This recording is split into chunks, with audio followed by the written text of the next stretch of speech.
Hello. You may know me as Lynx the Cat, obviously. This is my channel.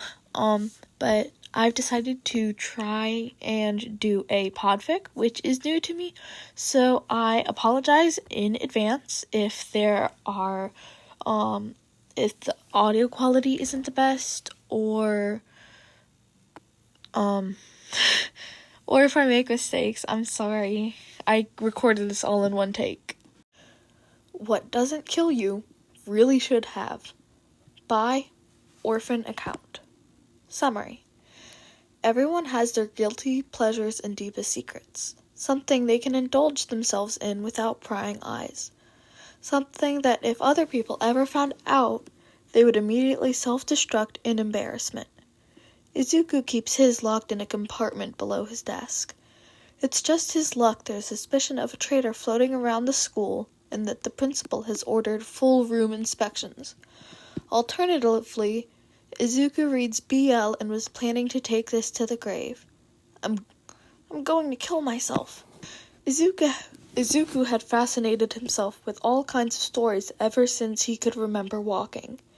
Stories of journeys across lost lands, of rebellions in a dystopian future, of zombies and their survivors who were maybe just as dangerous.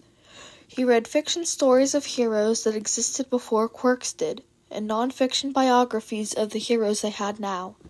Many of All Might. They were stories packed heavy with action and adventure. Things that would get any kid excited, especially an energetic kid like him. Sometimes in these stories there were more than just these elements. Some stories contained knights that saved their damsels in shining armor. Men and women that sacrificed their lives for the ones they loved. Heroes that would risk the world for that one special person. The butterflies these particular scenes gave him felt addictive. He craved the feeling more and more until he found himself seeking out romance books and manga. He would try to disguise himself the best he could when buying these things, and he would always buy it with his own money. He could never look his mother in the eyes and ask for a romance book. He was introduced to BL by an overheard conversation on the roof during lunchtime. He had no friends to eat with, so he would usually eat alone near the railings and watch the city. Hey Mom is so adorable! A girl with green streaks going through her black hair shrieked. Both him and Taesung are the cutest thing I have ever had the privilege to lay eyes on. I can die happy. The girl with pink hair next to her sighed contently. It's so frustrating that they thought that the other hated them. Like, hello? It's obvious you've been in love since the day you met, the girl with pink hair continued. The girl with black hair laughed with her friend, then glanced at Izuku, who was looking at them curiously while eating a sandwich. Izuku looked away with a soft noise of surprise. Hey, you, the girl called out to him. It's Midoriya, right? Izuku startled slightly at the sound of his name, then nodded. Yes. She gestured over to him, which caused him to momentarily pause in confusion before scurrying off of his feet in fear of looking like he was ignoring her. Her friend with the pink hair eyed him with something like mischief. Hey, Midoriya, you read a lot of books, she stated. Izuku nodded. Do you read romance? She asked with her eyes sparkling. Izuku's face immediately flushed red as he tried to sputter out denials. What? Read romance? Me? But I'm a guy, you know? Psh, I only read, like, heavy gore and horror and action and stuff. He started awkwardly rubbing the back of his neck. You do! The friend with green hair pointed at him. You're totally flustered because you read romance. I do not, Izuku tried to blatantly lie, tomato red and mouth hanging open like a fish. I just get embarrassed easily, he defended himself. Oh, since you read romance, you also read BL? The girl with the pink hair asked. Izuku faltered for a moment. BL? He questioned. Like the sandwich? He narrowed his eyes. BLT? No, dummy. The girl with pink hair laughed. Like the genre, boys love. It's stories about gay people. Like how girls love, or GL is stories about lesbians. Izuku was frozen for a moment. I don't think I've ever heard of that, he said blankly. Well, you were missing out. Sit down, my friend.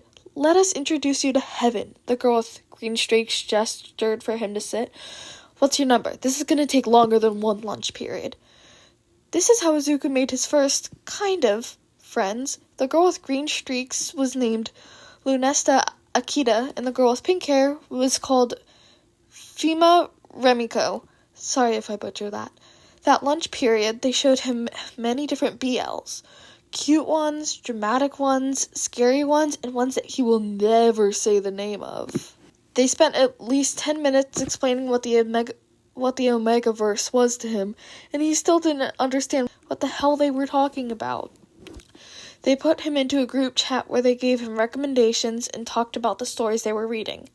Eventually, they even started coming over to his house so they could ask about it in his room. You can imagine his mom's surprise when he suddenly had two girls always coming over that weren't his relatives or were working on a school project. Izuku became just excited about these stories as the girls. He screeched and screamed with them when they read certain manga together. He found himself saving more and more money to spend on BLs, whether they were mangas he would buy at the store or manhwas he would buy coins for to read online, disguised of course. He made sure to get some place to safely store these books without his mom seeing. He had an All Might themed chest that was nicely sized and had a key to it. He treated it almost like a car. He made sure it was locked, like it was a religious practice. He wouldn't risk the embarrassment of his mother seeing. Akita and Remiko would be the only ones to ever know this secret. When they made the dorms at UA a requirement, he reluctantly brought his chest of BL along. He thought it was secretive enough that it wouldn't raise suspicion. Everything he already had was All Might themed anyway. He really didn't want to be bored when he was alone in his dorm room. In hindsight, maybe he should have risked the boredom. Izuku rubbed his fingers along the cushions of the couch boredly as a movie the couch boredly as a movie he wasn't paying attention to played in the background. He would usually be in his room or training during the weekend, but the girls insisted on everyone having a movie night. The movie lost his interest about 10 minutes in. It was some comedy, and a moose had broken into the house and peed on one of the kids. It wasn't exactly his taste and genre. Everyone else seemed to love it, though. He wanted to go back to his room, but he didn't want to be rude or make anyone worried about him, so he just boredly played with pillows on the couch. He was in the process of periodically suffocating himself with a pretty sunflower pillow when Aizawa walked into the common room, accompanied by the detective they had to talk to a few times after incidents like the USJ and training camp. Ida quickly paused the movie and stood up to greet the adults. "Good afternoon, Sensei. Is there something you need us to do?" he asked. "Do we have to be interrogated again?" Mina sighed. "No," their teacher responded, causing some kids to perk up a little. "As you are all aware, we are investigating the school for a traitor working with the League of Villains," he said, scanning over the class. "As a safety measure, Nezu has ordered for all the dorm rooms to be inspected since we do not keep cameras inside of the room for your privacy. We will try to be quick, but we will need each of you there while we are inspecting, so you'll have to stop your movie for a bit," he said, ignoring the groans and complaints coming from the students. Izuku was a bit relieved. He finally had an excuse to go up to his room. "Are you guys actually gonna go through all of our stuff?" Kaminari asked, a bit nervously. Aizawa nodded. "We will briefly scan over everything." Mina's eyes widened for a split second. "By everything, do you mean like everything, or most things? Everything. Because isn't everything a violation of privacy?" She nervously laughed. Aizawa nodded. "Today you will be sacrificing a bit of your privacy for the benefit of the school." Everyone looked at him dumbfounded for a moment. Then Izuku thought of his chest full of BLs, some of which were just tame love stories, and some containing graphic depictions of male intercourse. He sat up on the couch slowly and proceeded to make a break for his room. His actions were quickly followed by most others. Aizawa rubbed his face as he sighed into his hand. We're still gonna check it if you run. He rolled his eyes. His statement was followed by the bunch of a lock. His statement was followed by a bunch of locking doors. We have master keys, he announced loudly. Damn teens. Izuku stood with his back against his newly locked door, which he knew wouldn't do much. Why did they have to do room searches? Couldn't just asking someone if they were a traitor be enough? Why did he bring that damn chest? He could throw it out of the window, but one of the robots would probably just catch it and he would be found out anyway. Okay, think, Izuku, he muttered to himself. Maybe he could hide the chest in the closet or under the bed, but wouldn't that just make them suspicious of the box if they found it?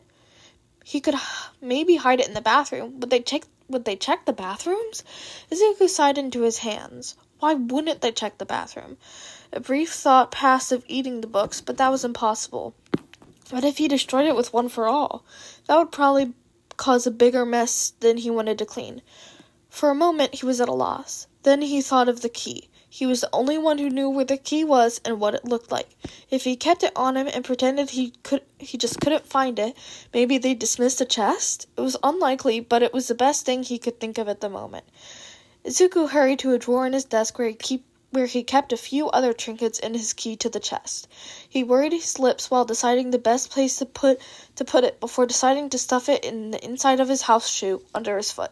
The small metal key felt uncomfortable and cold against his bare skin, but for now, he had to bear it. He let himself take in some deep breaths and sat himself on his bed, waiting for either a successful plan or death by embarrassment. He felt like he was in a horror movie as the time on his clock ticked. He could feel his stomach sink and turn, and he could feel himself throw up in his mouth every few seconds. He jumped every now and then when he heard a new door unlock and another student complain about this and that. Izuku suspected they were going by class order, so he would be near last. He wasn't sure if that was a good thing or a bad thing. Izuku flinched when he heard the loud Bakugo-sounding complaints echo throughout the dorm. He felt his heart sink. If they were on Bakugo right now, he was next. His leg unconsciously bounced up and down as he wrung his hands together like an old man with too many bills to pay. It'll probably be fine if he just acted normal. They might not even care about the stupid chest. Izuku gave a glance at the All Might-themed chest stored beneath his desk. He had plenty of All Might-themed things. He was totally overreacting. No way were they going to search every single All Might-themed thing he had. Sometimes it was too much even for him. Just as he was about to let himself relax, a firm knock on the door caused him to let out a startled yelp. He quickly covered his mouth and internally scolded himself. Izuku cleared his throat to regain composure. Yes? He asked. We're entering to do a mandatory search. His teacher's blunt voice said from the other end of the door. You can open the door or we could, he boredly drawled. Right, Izuku said, sitting up, walking over to his door. He tried to ignore the slight tremble in his hand as he turned to the lock and opened the door. Hello, Sensei, he greeted with a strained smile. How are you? He asked, standing in front of the entrance, blocking their way in. Great, his teacher replied boredly. Can we come in? He asked, peeping into the room. Oh yeah, of course, Izuku said with a smile a bit too cheerful. Come in, he said like the words were hurting him while moving away from the door. As his teacher walked into the room, he was followed by the detective and a police officer he hadn't known was there.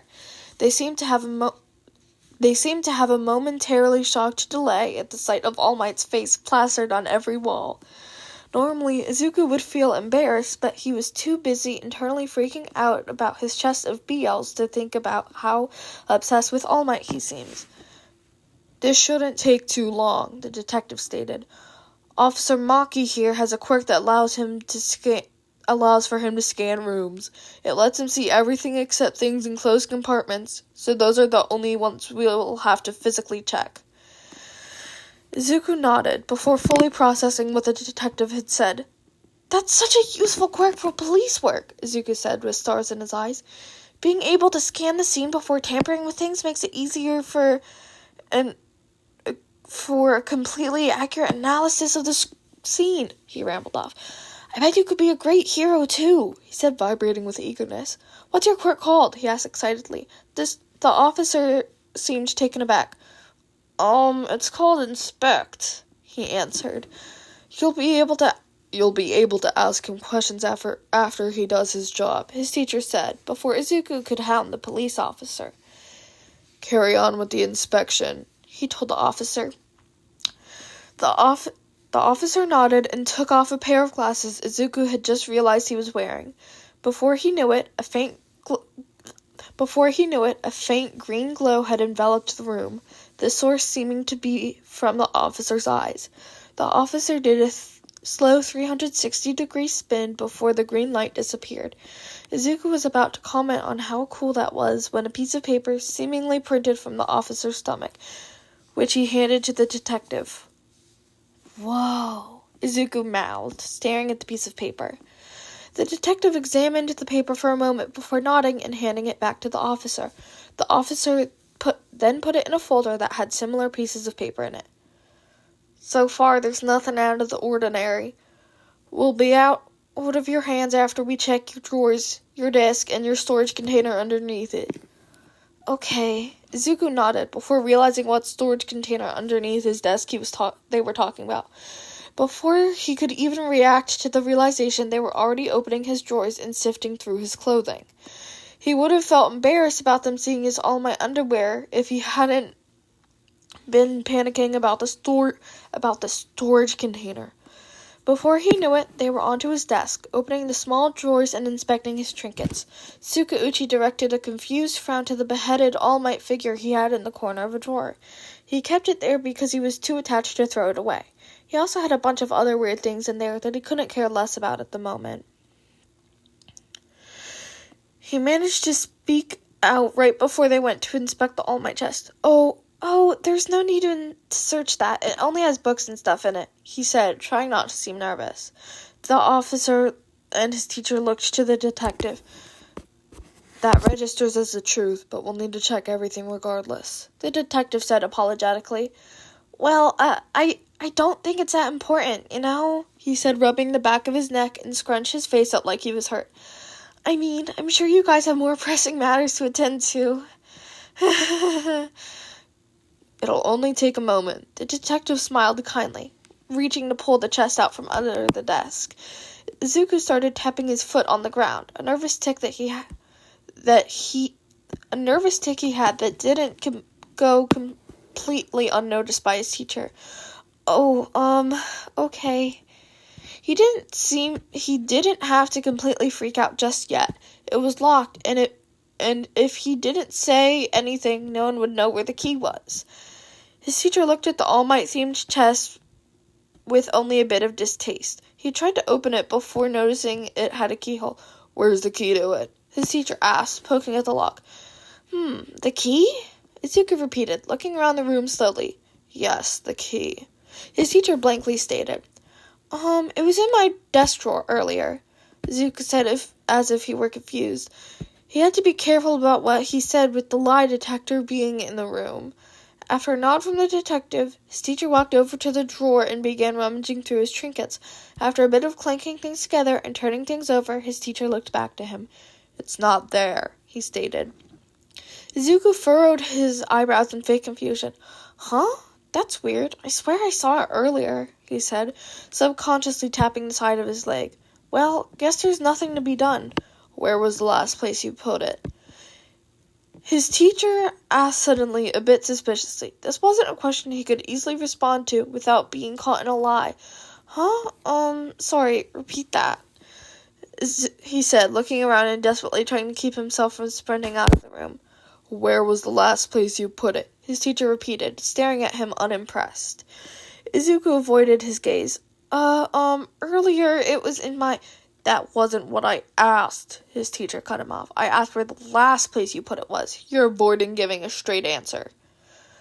His teacher pointed out. Don't poke around the question. Answer it. His teacher spoke sternly.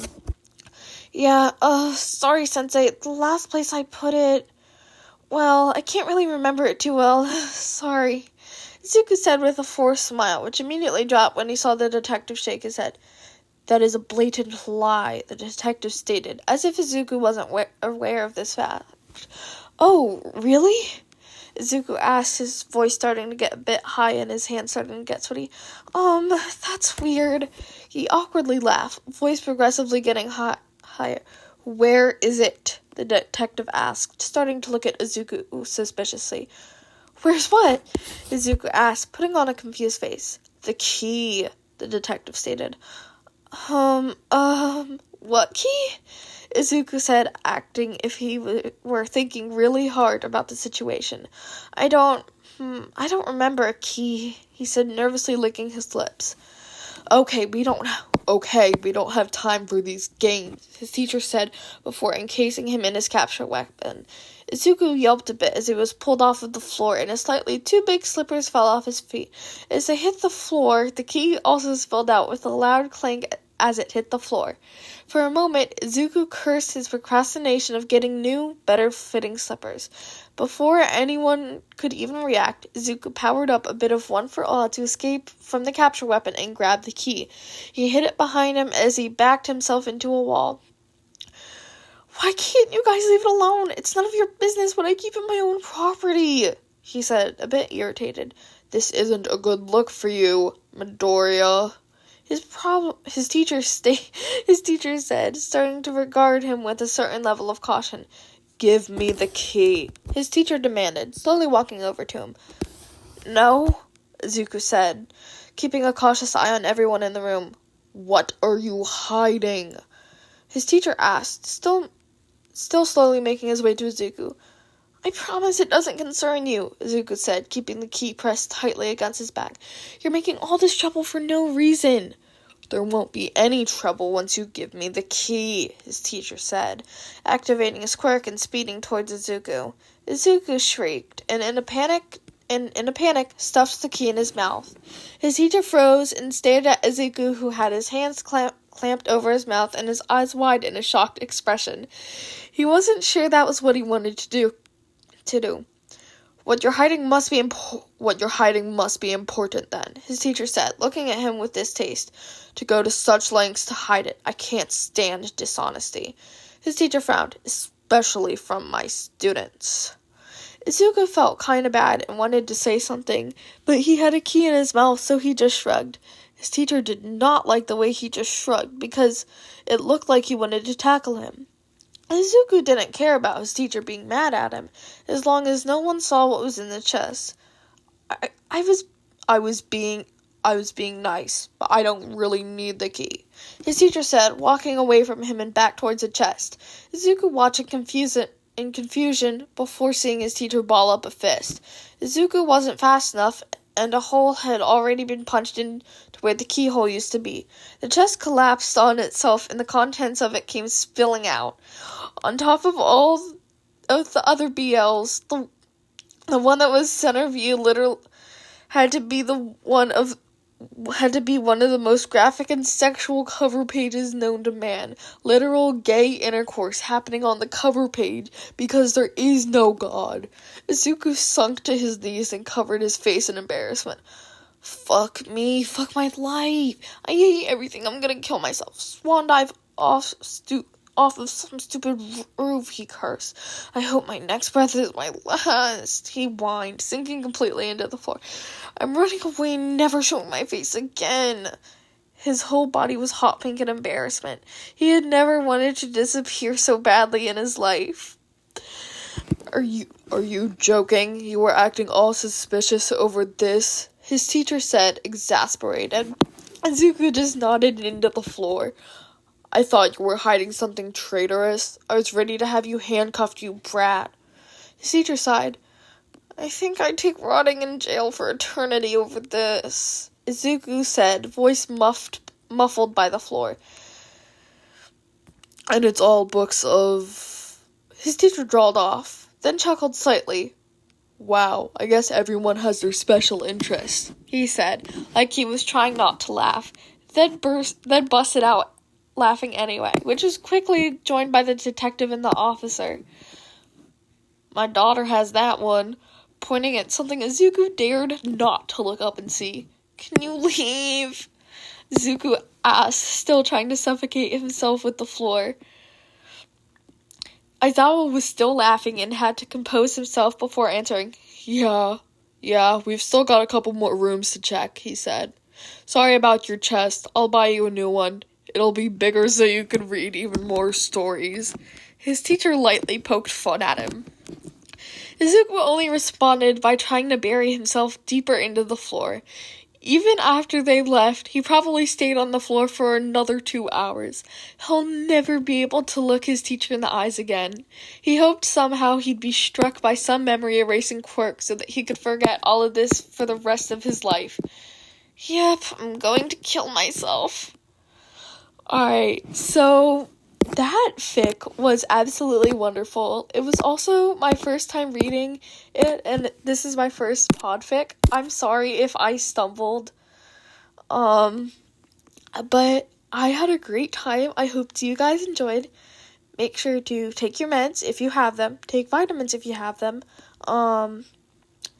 Remember to drink water, eat food, go to bed at a reasonable time, and stay safe. Bye!